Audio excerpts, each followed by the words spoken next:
And my friend said to me, Sam, you just have to remember that the womb is designed to carry a baby.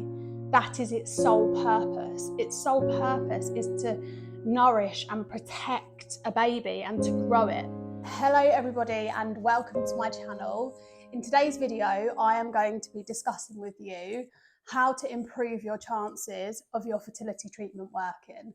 In my case, my story is IUI and IVF and how I've had success both times with IUI and IVF. First of all, I would like to start off by saying that I am not a medical professional.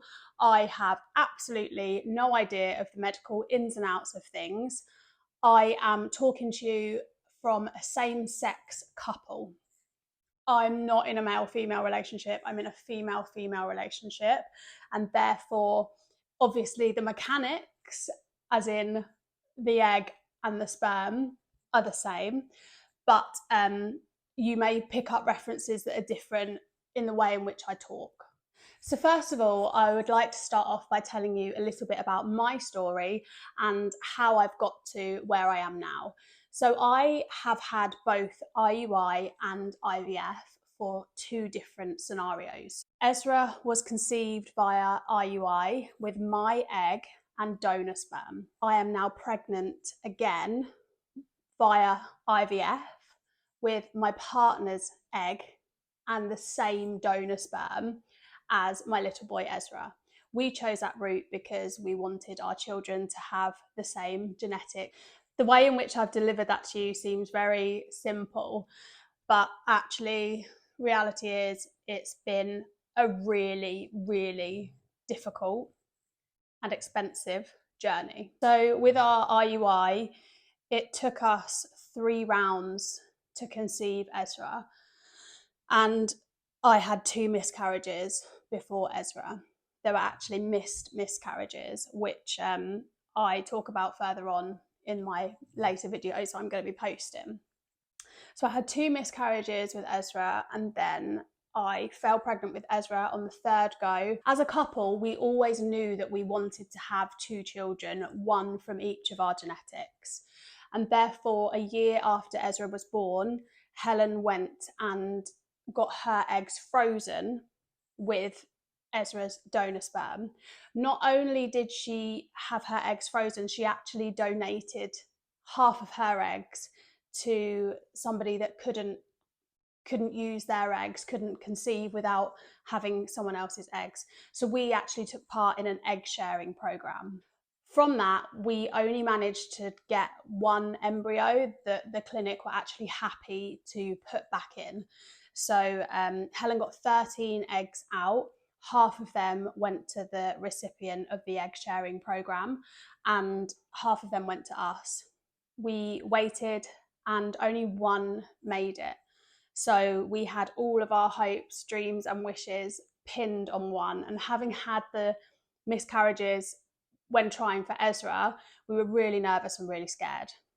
By some miracle, when it came to the embryo transfer, I fell pregnant, and we are now pregnant with our 2nd child. I'm halfway through my pregnancy, but it's not come without its ups and downs and hardships. So I'm just going to walk you through everything that I did whilst trying to conceive and the things that I did that I believe really helped me, because trust me, if there's a book, I've read it. If there's an article, I've read it.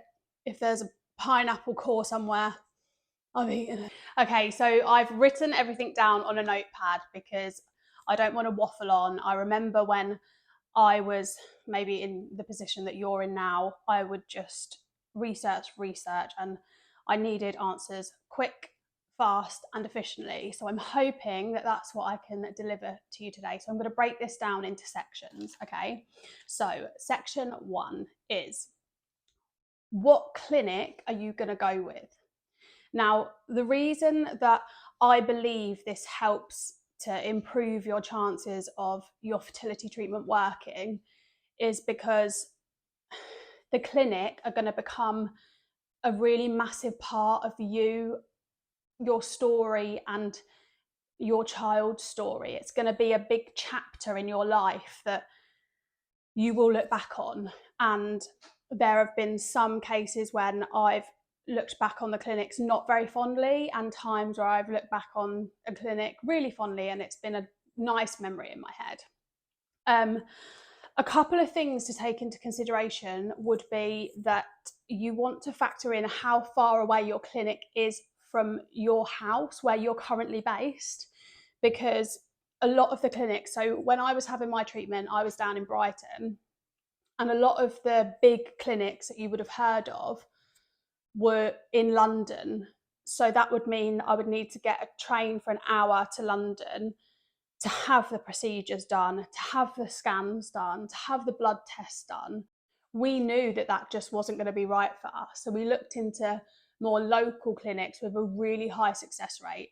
And that's something that's really important, is you need to look for a clinic that's got a high success rate. With a high success rate comes ups and downs, because the reason that they've probably got a high success rate is because they won't freeze your embryo or your eggs if they are under a certain grade that they have deemed fit within the clinic. And I'm going to give you an example of that.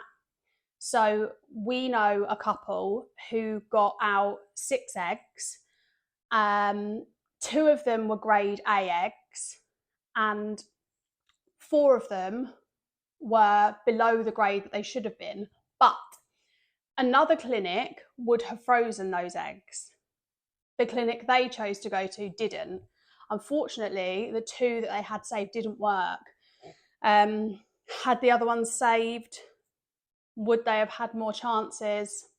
The reason that I feel it's important for you to factor in where your clinic is going to be based is because you are going to be going there quite a lot. And this journey really can affect your mental health. So you need to eliminate as much stress as you can where you can. Also, the reason that I feel the clinic is really important is because it all depends on you as a person and what you feel works for you. So an example of that is when I had my IUI, I went to a very small clinic in Brighton, and it very much felt, on first impressions, like being in someone's living room, if you will. It was an old building that they'd converted into a clinic, and the staff were lovely. It was just a really nice vibe, and it didn't feel clinical. Now, being in a female relationship, we can't conceive naturally. There's no romance in it. It's not a nice experience. And if you're watching this video and you're having to have fertility treatment, you will know that it's really testing. For me personally, I wanted a less clinical experience.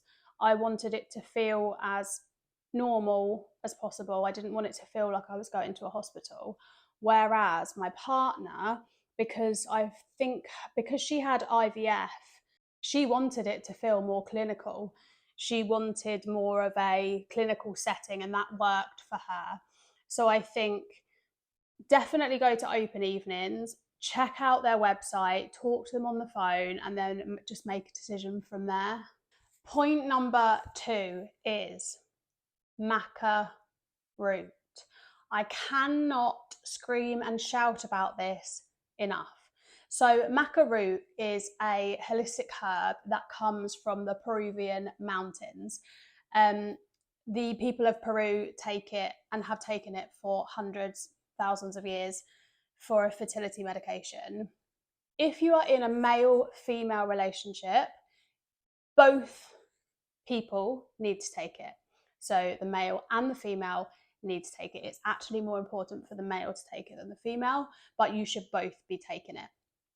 If you are in a relationship without a male, or you're just doing this yourself, you solely need to be taking it. When I began this journey of research, I realised very quickly that the fertility world was full of the words Macca and root.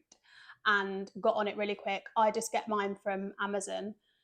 Just make sure that you get the highest dose that you could possibly find. I don't want to go into too much detail about it here. You will be able to just look it up on Google on what it does. In my experience and my belief is that it is an absolutely amazing, essential thing to be taken whilst you are trying to conceive, and definitely whilst you're going through fertility treatment. Point number 3 is an M.o.t. So once you've chosen your clinic, once you've started taking your Macca route, you will then be asked to go into the clinic for a consultation. During that consultation, it's for 2 things really. It's to ask the clinic any questions that you have, but it's also for the clinic to suss out who you are and if they deem you fit to carry a child. During your consultation, the doctor will offer you M.o.ts. So, for instance, when I went in, I said to them, look, I've got endometriosis. I've had it since I was 14. I've had various surgeries. I'm really concerned that there's going to be scarring on my womb, and therefore the embryo won't be able to attach to my womb and implant. And then they offered me things moving forwards to make sure that everything was fine. They also offered me a dye test. So that's where they put dye up into your fallopian tubes and then they monitor it on a screen just to see if there's any blockages, because you wouldn't want to go through all of this, pay all this money to find out that you've actually got a blockage. I think that was about £600. I opted not to have that done because I just listened to my body and felt like I didn't need that. The reason that I feel that it's important to talk about the M.o.t stage is because to improve your chances of this working, you want to make sure that you are mechanically sound before you have any procedures done, because you don't want to go through all of this to then later on find out, had you paid the money to have the tests done, you would have found out that you've got a blockage or you've got, X, Y, and Z wrong that could have been determined right at the start before you've paid all this money. Point number 4 is choosing what package you are going to get. Now, I know that that sounds really strange to talk about it like that, like a package, but the clinic 9 times out of 10 will offer you a package. An example of that would be when we went for my IUI treatment, the clinic offered a package of 1 round of IUI for £1,800 with donor sperm, or they offered 3 rounds of IUI with donor sperm for, I think it was about 3,600. Now, at the time, I had been watching lots of YouTube videos. I had been seeing a lot of people have a lot of success on their first go. And for a lot of reasons, I don't know if I was naive. I don't know. But I was just like, yeah, it's going to work first time. And to be honest, I don't want to spend £3,600 when I could just spend £1,800. Because in our case, I spoke to the clinic and the clinic weren't going to refund me the money if it did work. They would transfer it over to another round should we want other children later on, but we knew that route wasn't going to work for us because we were going for IVF. So in the end, we opted for just the one at £1,800 a pop. The reason that I feel it's really important to talk about what package you're going to get is because it can really affect your mental health. So say, for instance, you aren't lucky on the first round and you don't conceive for the first time, or like in my case, you have a miscarriage and you lose the baby. You're then left with obviously the utter devastation that it's not worked. But you're also left with the fact that not only has it not worked, not only have you lost your baby, you've lost all that money as well. And I think when talking to people that are trying to conceive not via a clinic, they can't understand the severity and the weight behind it, not only not working, but the money side of it too. So you want to take into consideration what package is going to be right for you. So if you maybe have really struggled to get pregnant in the past, buying a package of 3 rounds is going to be more beneficial and more cost effective to you than keep going for £1,800 at a time. You know, that's via IUI. IVF, it's the same kind of thing. It's packages that they offer. So just talk to your doctor, talk to your consultant about what is right for you and move forward with that. Point number 5 is all the testing that you have to have done before you have the procedure done. And this is something that you need to really mentally prepare yourself for. So there are going to be loads of blood tests, and they test as well for sexually transmitted diseases, which I was like, I've been in the same relationship for 3 or 4 years. I don't need to have that done. Why have I got to pay to have that done? And I was really frustrated about it. But ultimately, you know, it's just to protect you and the baby. So when you go to the clinic, they are going to offer you all of these tests. They're going to say, do you want me to do the blood test for you? Do you want me to do this? Do you want me to do that? A little hiccup that we found is that I said yes to all of it, but little did I know that I was being charged for that. And when I was being charged for it, I could have just gone to my doctor and had it done for free. So the reason that I've included this in how to improve your chances of it working, in the long run, that affects my mental health, because I think, well, that's more money that I've spent that I didn't need to spend, and it hasn't worked, and I've spent all this money. So in hindsight, I would definitely say to your clinic, what can I get done with my doctor? What can my doctor do? Some doctors won't offer you the testing that is required, but sometimes you can get a really nice doctor that will just pass it, like ours did, and I know a lot of our friends did. So just push for what you want and get as much as you can free at the doctor's, not at the clinic. Point number 6 is the procedure itself. So once you've done everything else to get to this point, it's time for the procedure to happen. So with IUI or IVF, obviously they're 2 slightly different things. IUI isn't as invasive, IVF is. I think, in my experience, something that you need to get over, if you will, because I just couldn't get over it, is that you do just need to lay down and open your legs. I remember walking into the theatre whilst I was having my IVF. I'd had 3 rounds of IUI by this point, so I kind of knew how it worked, but I walked into the theatre and I'd left my knickers on, even though they told me to take my knickers off. I'd left my knickers on, and I remember laying down and there was loads of people at the end of the bed, and I just felt really nervous about it. And I remember saying to the consultant, do I need to take my knickers off now and open my legs? And he was like, yeah.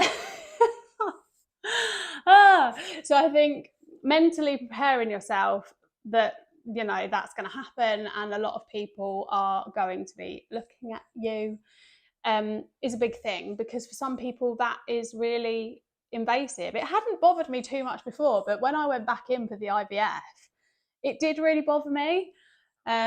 So yeah, just really preparing yourself that that is what is going to happen. In regards to getting your eggs out, I haven't been through that, but my partner has. And through everything that we have been through, I was really worried about her having the needle to get the eggs out. I don't know why. I'd given birth, I'd had a C-section, and I was so worried for her that she was going to have this big needle. But she said that she could not feel a thing. no pain. They sedated her. 1 minute she was awake, the next minute she'd woken up and the procedure had been done. So I was really happy about that. That calmed a lot of my nerves, and I hope that calms your nerves when it comes to you having it done. When it comes to having the embryo or sperm put in, what they do is someone will bring in either the sperm or the embryo in this tiny little cannula that's like this long with an injection thing on the end, you know, like a syringe, not an actual injection, there's no needle. So you've got the cannula and the bit on the end, and then the consultant will pass that through your cervix.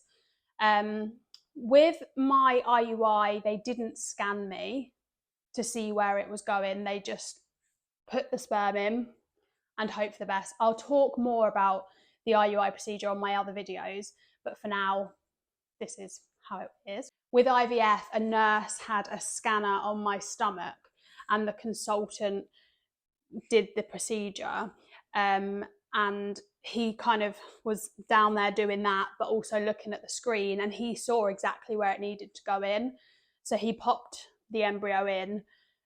He saw that it had landed into a good place, and then either the sperm or the embryo tube gets taken back into the lab, and they will confirm whether or not there is anything left in the tube or not. I feel like it's really important to know about the procedure, because that way you've got clarity on what's going to happen and you can mentally prepare yourself for it. And my journey personally has been a lot about mentally preparing myself for what I'm going to go through at that time. Once the procedure's done, it's, you know, you can just get up and go, really. You just get dressed back into your clothes and then you can just go. Yes, of course, you need to take it easy. I mean, you're not going to go and do a bungee jump after, are you? But I saw a lot of videos whilst I was having my procedures done in the midst of it all, and clinics in America were sending them to bed for 2 weeks. And I just think if you were trying to conceive naturally, you wouldn't do the deed and then be like, oh, I'm just gonna lay here for 2 weeks. Like, it's lovely if you can do that, and if you can blag 2 weeks off work, go for gold. But realistically, you just need to chill and trust your body. You need to trust that your body is going to do exactly what it needs to do at exactly the right time, and what is meant to be will be. Point number 7. This is the hardest point, and this is the hardest point of your journey that you are going to go through. This is your 2-week wait. The 2-week wait can only be described as utter hell. It's a limbo that you will go through that you didn't even know could exist. Your mind will go mental.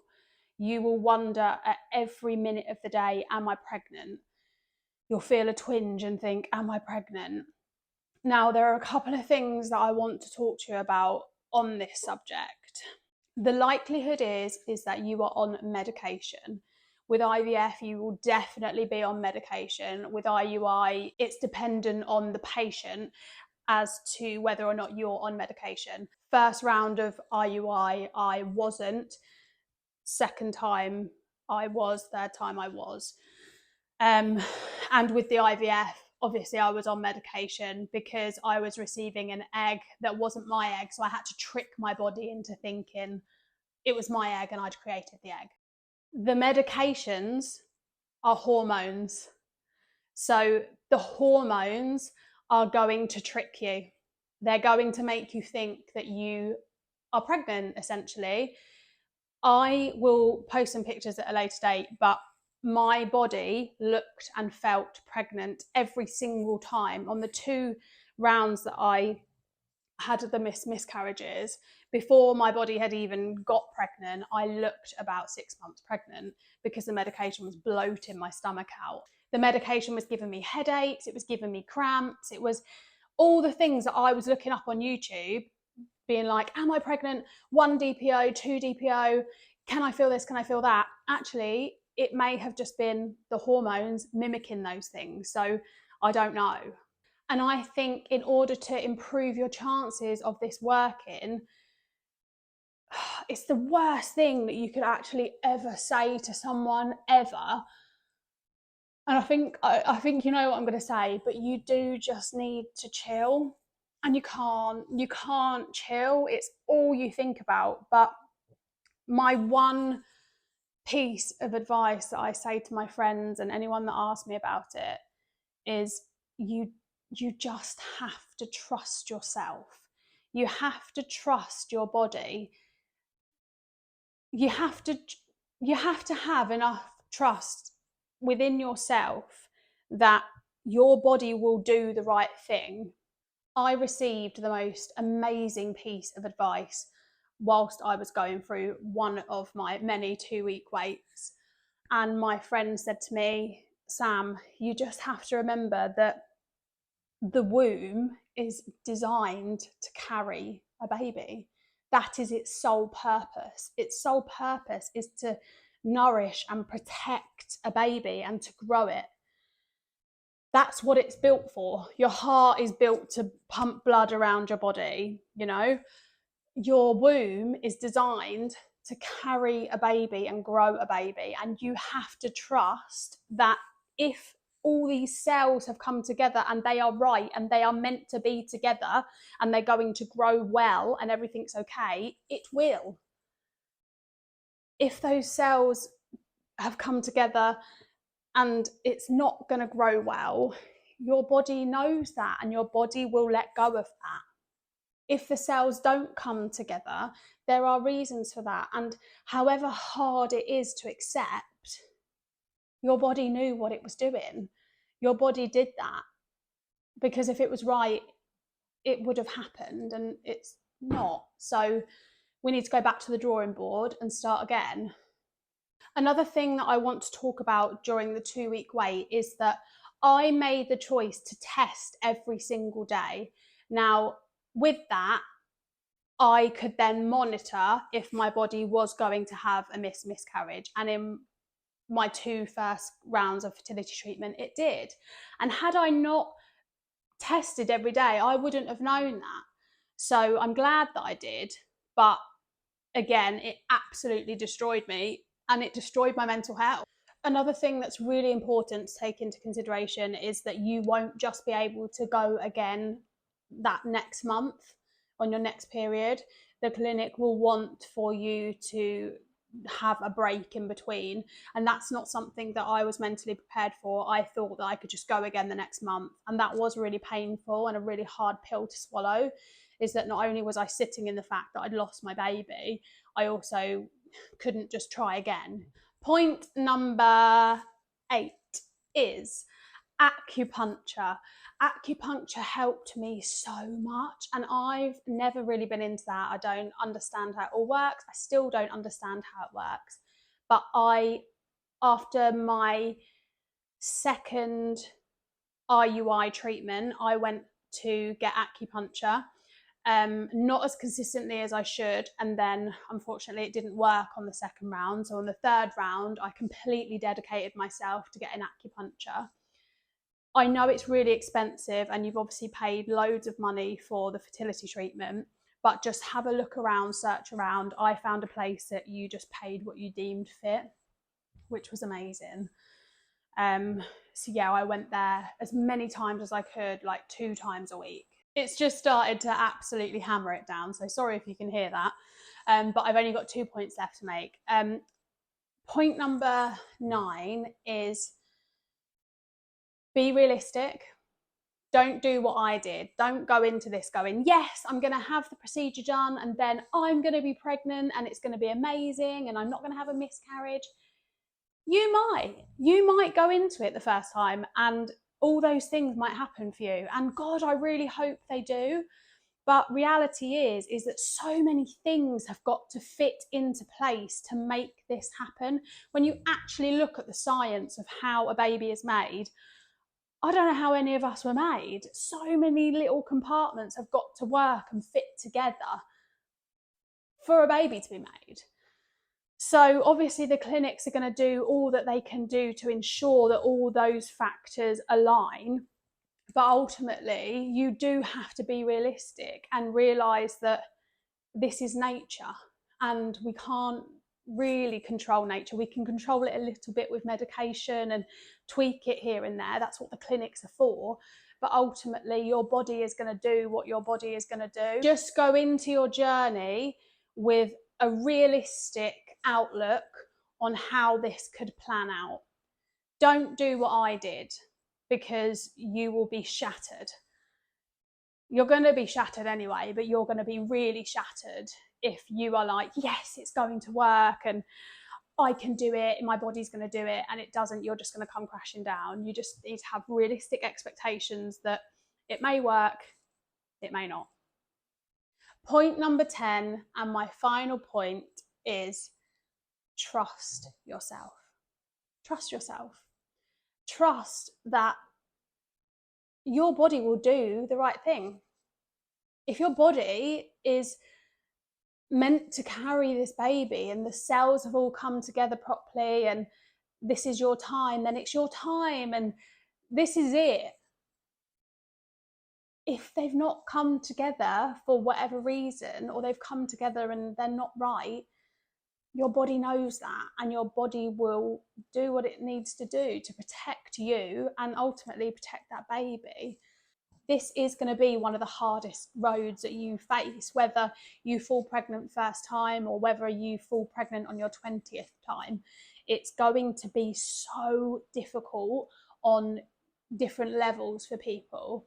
And I think to improve your chances of this working, you've just got to be as realistic and as knowledgeable as possible on what is going to happen and what could happen. As I said at the start of this video, these are my experiences. This is what I've been through. This is my story. I'm not a medical professional. I've just relayed to you what happened to me and the things I did to improve my success during my IUI and IVF.